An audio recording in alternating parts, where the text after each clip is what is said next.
pagiku cerahku, matahari bersinar, ku gendong tas merahku di pundak. Selamat pagi semua, ku nantikan dirimu di depan kelasmu, menantikan kau. Bismillahirrahmanirrahim. Assalamualaikum warahmatullahi wabarakatuh. Waalaikumsalam warahmatullahi wabarakatuh. Oke teman-teman, halo sahabat Anes Inspiratif. Perkenalkan, berjumpa lagi dengan saya Nafatila Basa, Saya Artono. Saya Nur Arafah, Inang Sukati, dan ini narasumber kita. Rahmawati Rizkiani. Oke, kita panggil Rahma apa Rizky nih? Rahma. Oke, Mbak Rahma ya. Di sini pada sore hari ini kita mengambil tema lika-liku menjadi seorang penghafal Al-Quran. Nih, Mantap. oke. Walaupun kita di dunia perkuliahan dan mungkin sedikit banyak ada yang sudah mendalami dunia Al-Quran, ada yang awam, ada yang setengah, standar dan lain sebagainya. Itu pasti bermacam-macam. Oleh karena itu kita nih ingin lebih mengetahui gimana sih lika-likunya menjadi seorang penghafal Al-Quran. Oke, mungkin statement pertama mungkin berbincang santai ini diawali oleh Mbak Indang dari kelompok kami. Sama-sama kami pengen kenalan dulu dengan memperkenal lebih dalam. Yes. Iya, biar enak Kenalin aja. dulu dong biar namanya enak. siapa gitu.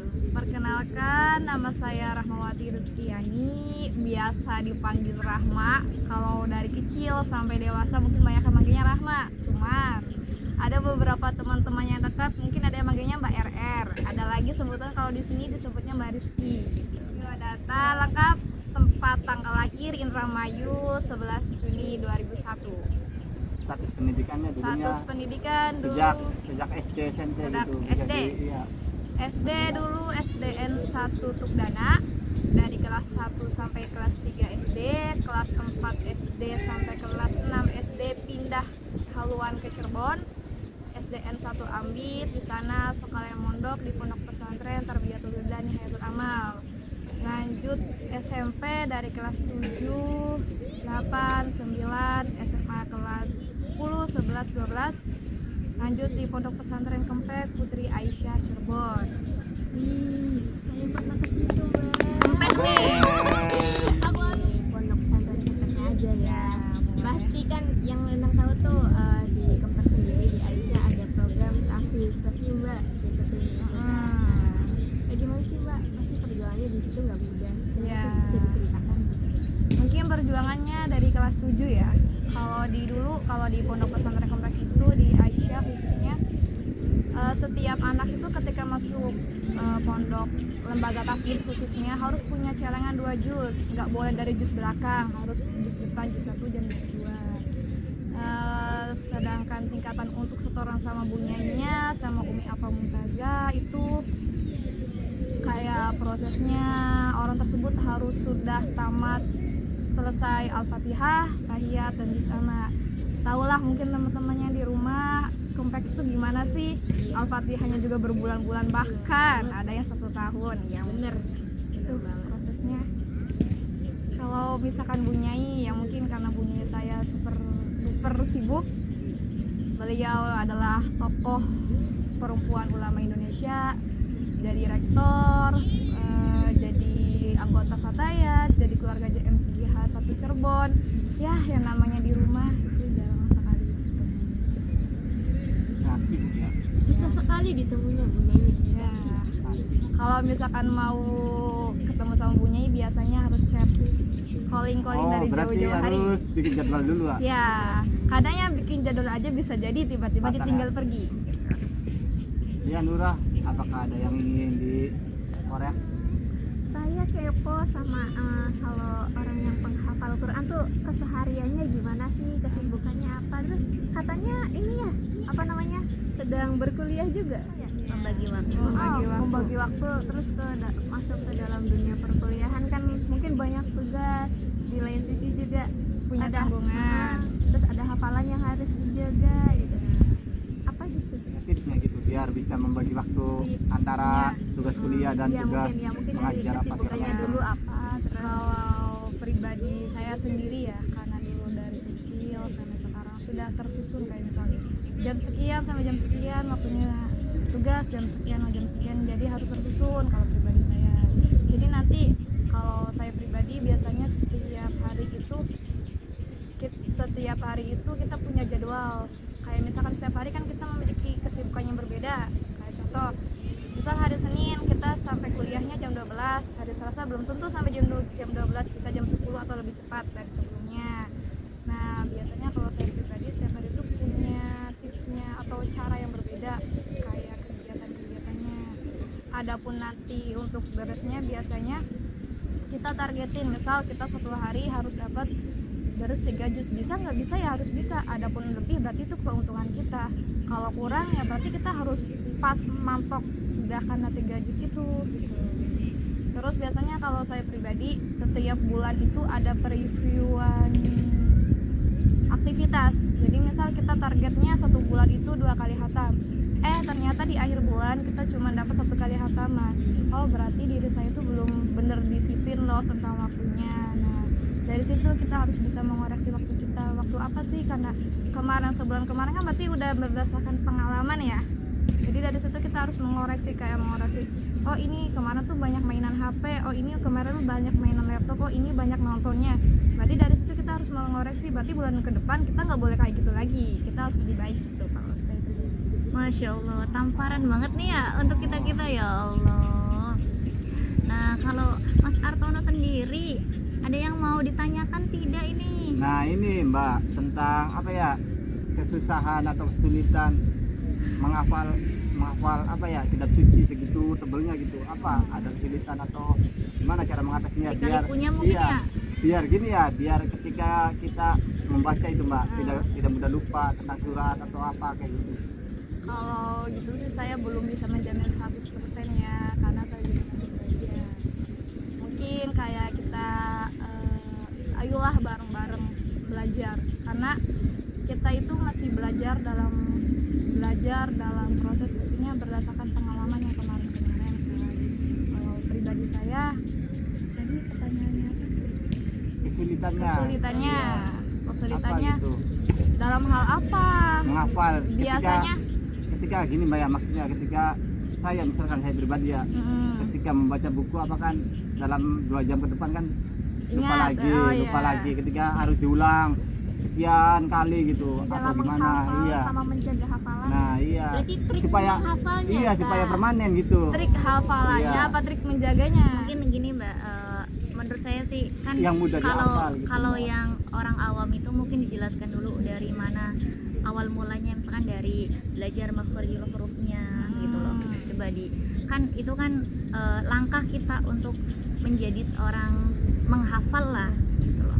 Iya, sedangkan kitab suci kan Kadang tebel kan, banget gitu Mbak ya. Gini mungkin ya No ya, kadang juga membaca juga belum tentu bener, iya nggak Nah, sih? banyak Gitu. sekali gitu. Coba yang perlu Iya, ada orang yang apa ya, sekedar baca aja gitu, nggak apa ya, nggak tahu gitu. tajwidnya Nah. apanya. Ya, kalau berdasarkan saya dulu mondoknya di Kemkes ya. Jadi sebelum kita benar-benar menghafal itu, kita tuh harus lebih mendalam makhrajnya, karena kalau misalkan kita salah makhraj aja bisa jadi salah terjemah, ya kan? Kalau di dalam Al-Qur'an kan begitu. Adapun tajwidnya biasanya kita tuh bukan diseringin, karena di Kemkes itu tahfidz dan wajib juga ngaji kitab. Jadi dari ngaji kitab itu kita bisa ada beberapa kayak contoh ilmu tajwid dimasukin dalam madrasahnya. Terus juga mungkin ada program kamarnya. Kalau di program kamar itu ada setiap hari Jumat pagi ada makhrojan dan ada belajar tajwid. Itu bagi yang pemula, belum mulai setoran ke buninya. Mungkin Mbak dijelaskan lagi ya secara terperinci, mungkin sederhana lah. Kalau orang yang nggak paham makhraj itu apa tuh. Nah, iya, Tuh, apa gitu. ada. Enggak, maksudnya jangan di Ini kan bahasa Arab, iya, kita ditranslate bahasa kita Indonesia gitu. kita memberi edukasi untuk Iya. orang umum, jadi Jangan untuk ngerucut ke halayak Arab umum gitu, gitu. ya. Mungkin kalau yang misalkan kayak tahsin terus Terjemahan. tahfidz itu kan mungkin kalau bagi anak santri ya udah pasti paham dan udah pasti oh ini langsung. Nah, iya, Mungkin ini kan pribadi, halayak ngerti, nih. Bagi Nono Silakan. belum paham. Nggak ngerti sih. Kalau makhraj huruf kan cara pengeluaran huruf dari anggota mulut kita ya kan. Terus ya kan maksudnya kayak makhraj huruf juga kan ada yang orang tuh kayak H dibacanya H karena mungkin antara H dan H itu mirip pengucapannya sama-sama di tenggorokan ya kan. Mungkin ada beberapa orang yang di luar sana masih ketukar-ketukar. Terus ada tafhim sama tarkik ya kan, ada yang dibacanya ro tebal dan ada yang dibacanya ronya tipis gitu. Ya, kurang lebihnya seperti itu. Mungkin saya menambahkan Nino ya, mungkin makhorijul huruf itu tempat pengeluarannya huruf. Misalkan kalau kamu menggunakan abjad di KBBI atau bahasa Indonesia misalkan A gitu, B misalkan, tapi kalau pengeluaran atau pengucapan di makhorijul huruf yang di Al-Quran kan menggunakan bahasa Arab, misalkan A pengucapannya seperti apa gitu, yang benernya seperti apa. Tadi kan Barahma kan H, ada yang H gitu. Mirip. Nah, terima kasih perempuan yang sangat cerdas yang bernama Nafa. Ada yang mau ditanyakan lagi apa tidak ini? Boleh. Kan tadi kan apa ya? Udah ngebahas tips ini ya, menghafal sama menjaga ya. Ya, tapi Ya. mungkin belum mengerucut ya. Iya, belum mengerucut. Sama boleh gak sih kepo gitu? Ada gak sih hal-hal yang gak boleh dilakuin gitu tuh untuk menjaga mungkin Mungkin untuk pas lagi ngafalnya gitu, Iya. hal yang harus dihindari iya gitu nggak? sama lagi apa ya ya dalam keseharian Iya. dalam menjaga hafalannya mungkin kayak jangan terlalu sering dengar musik atau gimana. Nah, iya untuk gini Mbak ya, untuk ketika menghafalkan membutuhkan, misalkan kan kalau saya pribadi kalau baca buku kan tidak suka kondisi suasana ramai apa segala macam. Gimana itu kalau membaca kitab suci kan harus misalkan harus suasana hening atau apa. Jadi mau jawab yang Mbak ini atau Mas Oke. itu? Bebas. Langsung gini Mbak ya. Pertanyaan dua langsung digabung aja nggak Oh, apa-apa. pertanyaan dua yang langsung digabung digabung. aja Iya. ya. Kalau sejauh sekarang sih saya nggak ada larangan ya. Cuman emang dari dulu dari Mondok di Kempek selalu diomong begini. Orang yang hafalin Al-Quran itu nggak boleh ngegosok, nggak boleh kita memakai barang orang lain. Sama aja kita mencuri haknya orang lain. Kalau orang yang hafalin Al-Quran itu dari kita makan, dari keseharian itu keseharian kita ataupun barang-barang yang kita miliki itu harus punya kita. Kita nggak boleh minjam atau nggak boleh minjam punya hak orang lain, maksudnya tanpa izin, itu nggak boleh. Soalnya apa? Itu bisa menjadi faktor hafalan kita suatu saat nanti itu nggak berkah. Bisa jadi suatu saat nanti itu ketika kita ngafalin itu malah nggak masuk hafalannya. Ini salah satu ya emang fanatik banget, usahain jangan gosok atau jangan mengambil haknya orang lain. Adapun nanti apa Suasana tentang Suasana. ya Ketika atau mengaji ya membutuhkan jam-jam tertentu gitu, misalkan menjelang subuh atau pagi gitu. Kalau saya pribadi mungkin lebih ke kalau waktu buat ngafalin lebih enaknya pagi. Kalau nggak pagi biasanya malam habis maghrib.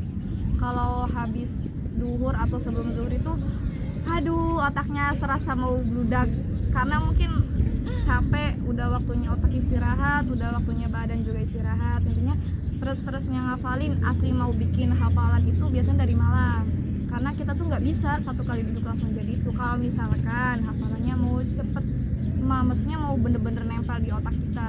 Tapi kalau misalkan kita maunya cuman hanya hafalan sekedar hafal, setor udah. Kalau misalkan buat subuhnya aja setor jam 7 bisa, tapi kalau misalkan kita maunya bener-bener nempel di otak kita seharusnya dari malam udah disiapin. Resikonya kita tidak bisa ngobrol, mungkin tidak bisa bercanda dengan teman. Waktu tidur kita terkuras oleh terus kita, terkuras untuk kita gimana caranya besok bisa ngaji, gimana caranya besok hafalan kita itu nggak keteteran, gimana caranya kita itu tetap hafal, tetap lancar biar nggak dimarahin sama bunyinya begitu.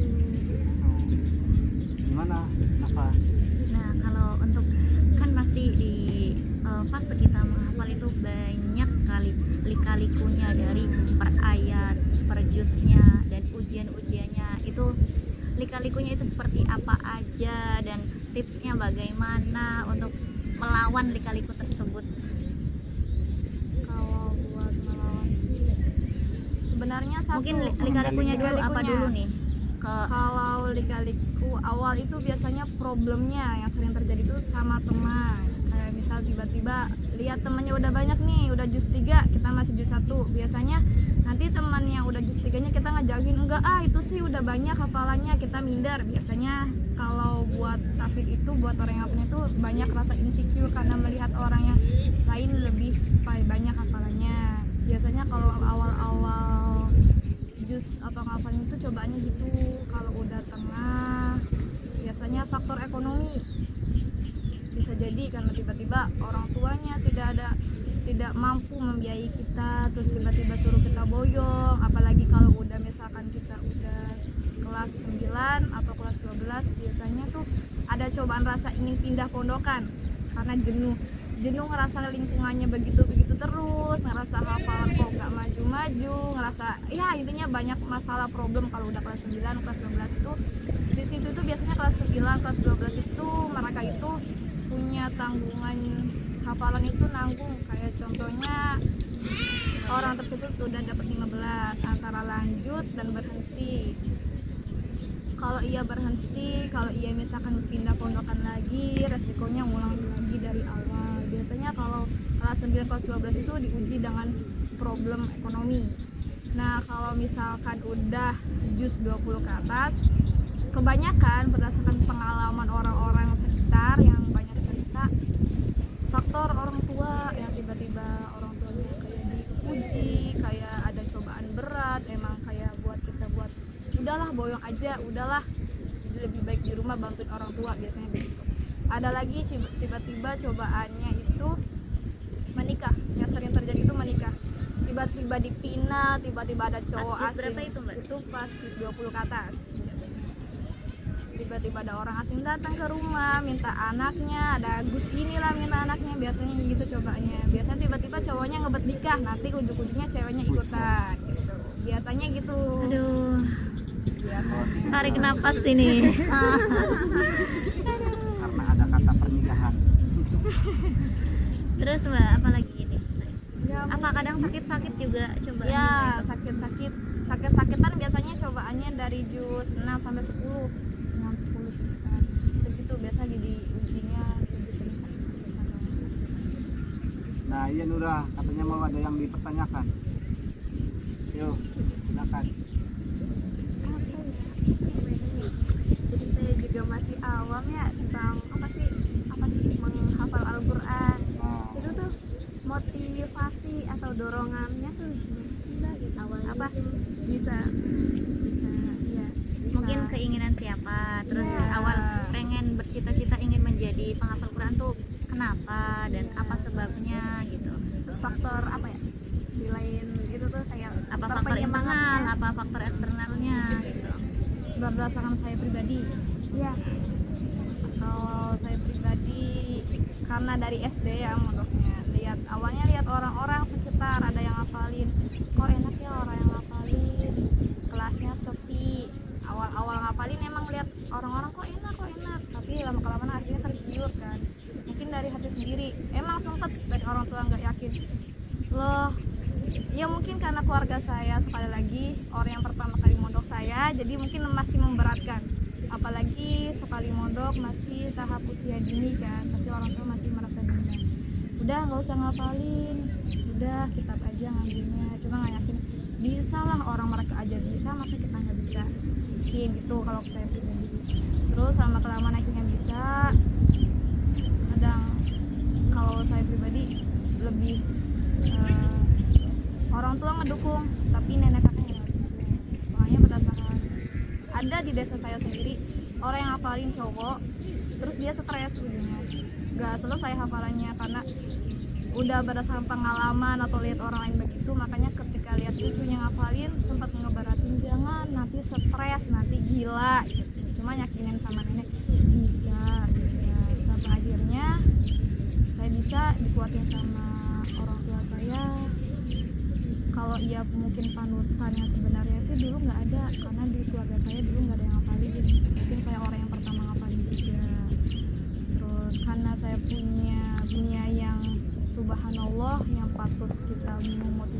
Al-Quran lah, beliau aja bisa, beliau aja ya mungkin dari latar belakang beliau hanya orang tuanya kiai sama beliau.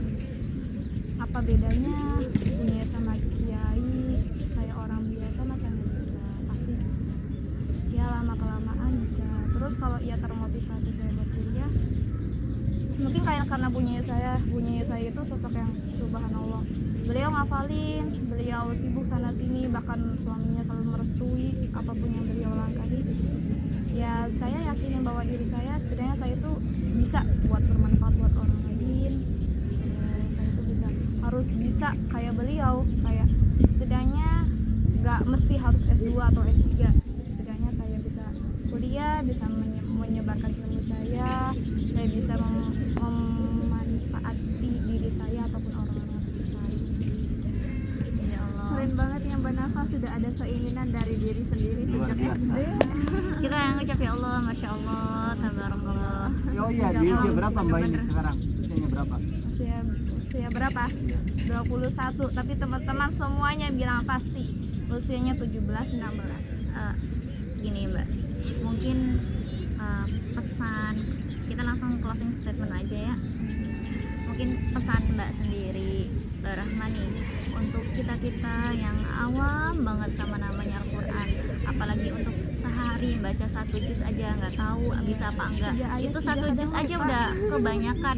Nih 1 kaca, paling 1 kaca tuh bisa nggak kira-kira Mbak Endang, Mbak Nura? Lupa, ada yang kelewat. Tuh, gimana Nono? Menurut Nono, Apalagi kalau saya boro-boro. tuh Gampang lupa gitu, mungkin Mbak. kita tuh Iya. kita tuh membaca Al-Quran mungkin hanya ketika sholat, dan itu Nah, surat Al-Fatihah, dan mungkin surat-surat yang sering dibaca mungkin Inna Atoina, Qul Huwallah, Anas, Falak Nas ya. bukan surat kulhu sih, itu namanya bukan surat kulhu ya Mbak. Kalau nggak ada surat kulhu, nggak ada surat Inna Atoina. Apa tuh? Oh aja, ada di surat apa tuh? Tuh kalau kulhu surat apa Mbak namanya? Al-Ikhlas. Al-Ikhlas. Apalagi tadi tuh Mbak. Inna Atoina Ya, itu apa tuh? namanya apa? Al-Kautsar. Al-Kautsar. Nah gitu. Jadi nggak ada ya No surat kulhu ya, langka nggak ada ya. Oke. Oke, silakan Mbak kasih pesan-pesan buat kita Closing. semua, motivasi inspiratif apa yang bisa khususnya untuk untuk kita lah Anes inilah yang masih al-fakir lah, masih sangat jauh dari namanya ranah memperdalam ilmu Al-Quran gitu. Dan untuk khalayak umum yang menonton ini, silakan Mbak pesan-pesannya apa? Saya pribadi ya, karena saya berdasarkan pengalaman lagi, biasanya kalau orang yang udah semakin tambah usia itu semakin rasa minder untuk belajarnya itu berkurang. Rasa minder untuk belajarnya itu benar-benar bertambah, karena lihat misal contohnya orang tersebut udah bisa ini, oh mereka usia segini udah segini, kok kita belum ya, mau belajar lagi, kita juga malu karena faktor usia. Yakinin diri sendiri, karena saya berdasarkan pengalaman juga, semua orang itu bisa dan semua orang itu kuat. Niatin kita tuh harus belajar tanpa mengenal usia. Kita nggak usah minder, kita belajar sama adik kelas, apalagi adik umur kita, nggak usah minder sama sekali, karena itu sebagian tujuan kita. Adapun nanti kita nggak bisa baca Quran, percayalah, yakinlah kalau diri kita itu bisa. Contohnya kita harus mengikuti, kayak kita nggak usah malu, misal kita nggak bisa baca Iqra, kita nggak apa-apa ikut anak kelas SD baca Iqra, nggak usah minder, Nggak usah minder, no. Ingat gitu. Siap, usah minder. Ustazah. Terus kalau cara membaca Al-Qurannya, kita harus punya target sekali lagi ya. Contohlah, karena mungkin kalau 1 hari 3 kaca itu bagi kita yang pemula itu nggak bisa. Setidaknya kita itu 1 kali duduk atau 1 hari kita tuh harus ditargetin 1 kaca, 1 lembar atau 1 kaca. Mungkin Mbak kalau 1 kaca tuh menurut aku kebanyakan. Kalau Ya. mungkin lah dari 1 ayat dulu nggak apa-apa. Ya, ya mungkin 1 ayat 1 dulu. ayat ya, no 1 Nanti kalau ayat udah tuh berjalan, 1 hari. udah berjalan setengah tahun ditambah lagi 2 ayat. Mungkin one day one ayat, Iya. one day terus 2 1 ayat. kaca langsungan. Pokoknya jangan minder untuk belajar, dan jangan Nggak minder pusing. untuk kita berusaha apa yang kita raih. Pokoknya umur itu bukan sebagai tolak ukur kita